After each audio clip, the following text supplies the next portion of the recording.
Morning students. Today I am going to start my second lecture of interior of the earth.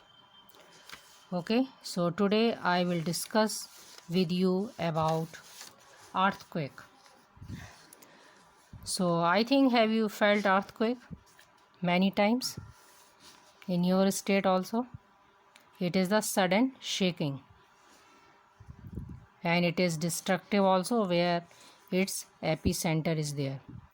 So earthquake, sudden movement or disturbances in the rocks in the interior of the earth generate vibrations that spread out in all directions. It is caused due to release of energy. Now we will discuss about how it happened.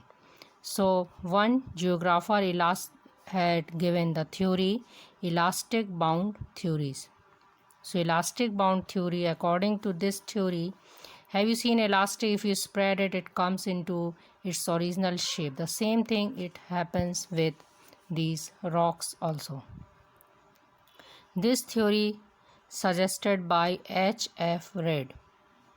According to this theory, the rocks in the mantle layer of the earth get fractured due to heavy accumulation of debris. Debris means the waste material that it is accumulated on the surface of the earth in a large quantity in certain areas. As a result, rocks are thrown downwards. Due to this heavy weight, these rocks are thrown downwards, have an elastic tendency. But these rocks, they have an elastic tendency, so they want to come in their original place, in original shape. So that's why an elastic tendency of coming back to their original position. These rock movements cause earthquake. So when they come to their original position after the disturbance, so it causes earthquake from mantle to surface. The elastic nature of rocks and the isostatic. What do you mean by isostatic? Means equal line of places. Balance, both act in the same manner as far as earthquake is concerned. Now second theory, it is related to friction. Very well, you people, you know about the friction. So what is friction? Friction is the natural force that prevents one surface from sliding easily over another surface. So now I want to discuss this one also. As the overlying rocks strata press them, the friction locks them together. This tendency to move apart at some point of time overcomes the friction. So they move apart due to the extra press overlying rocks. So they try to move apart. So this time they overcomes the friction. As a result, blocks get deformed and finally they slide past one another. This causes a release of energy and they travel in all directions.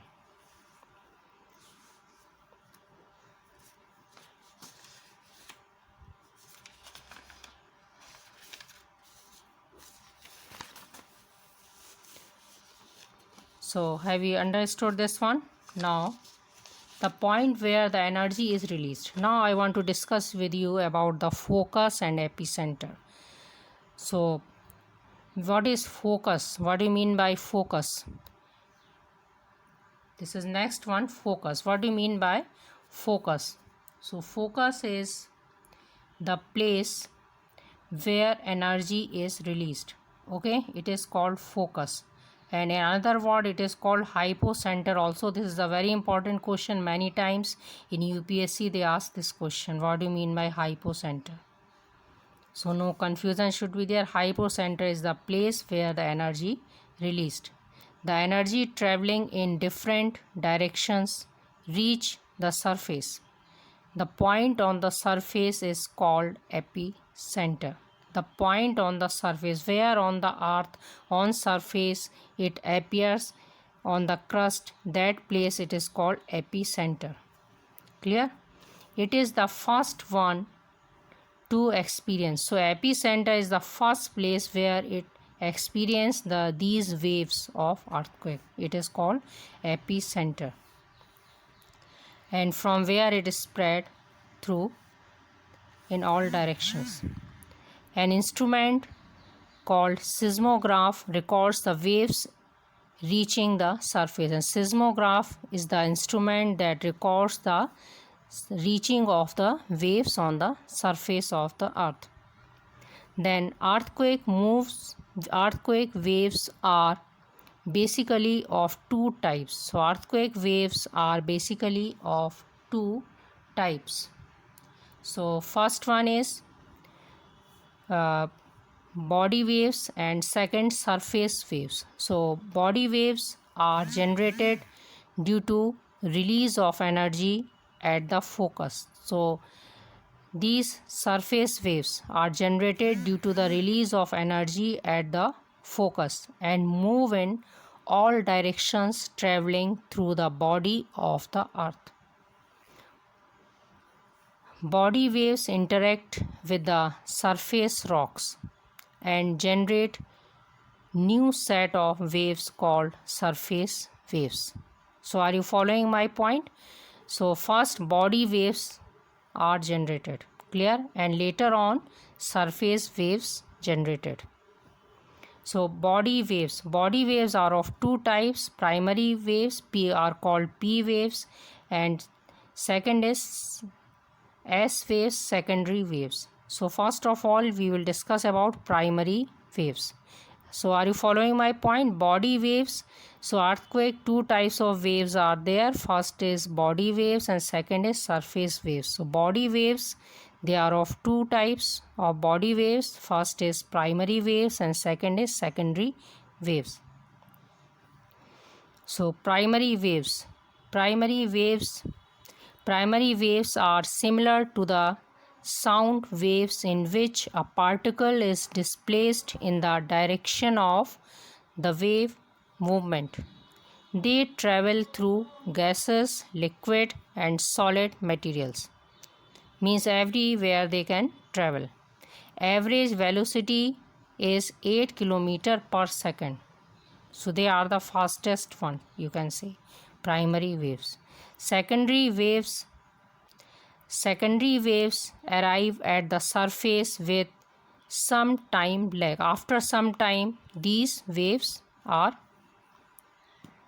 appear and they can travel only through solid materials. Their average velocity is 4 km per second. The earthquake waves suffer reflection that rebounds, but refraction means change of the direction, makes waves move in different directions. Now the second type of wave of the earthquake, it is surface waves. The surface waves are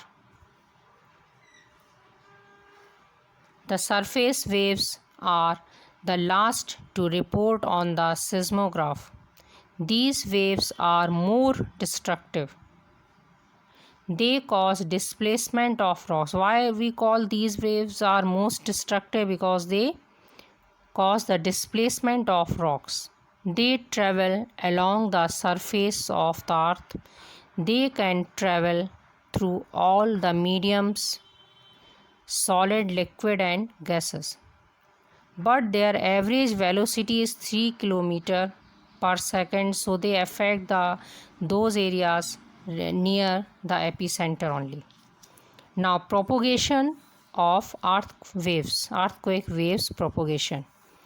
P waves vibrate parallel to the direction of the waves. This exerts pressure on the material in the direction of the propagation. It creates density differences in the material. The direction of vibrations of surface waves as waves, it is perpendicular to the wave direction in the vertical plane. So this propagation of earthquake waves. Primary waves vibrate parallel to the direction of the waves. This exerts pressure on the material in the direction of the propagation. It creates density differences in the material. The direction of the vibration of secondary waves is perpendicular to the wave direction in the vertical plane. They create troughs and crest. So when you will see in the next diagram, I will provide you in the next slide the diagram of these waves as well as shadow earthquake shadow zone also I will discuss. So that time I will provide you these two diagrams. So there you can see they create troughs and crest. Troughs means raise part and down crest in the material through which they pass. Through which the material they pass, so they create the rise and fall. Surface waves are the most destructive waves. Surface waves are the most destructive waves. Okay, that's all. I will continue my lecture, my third lecture.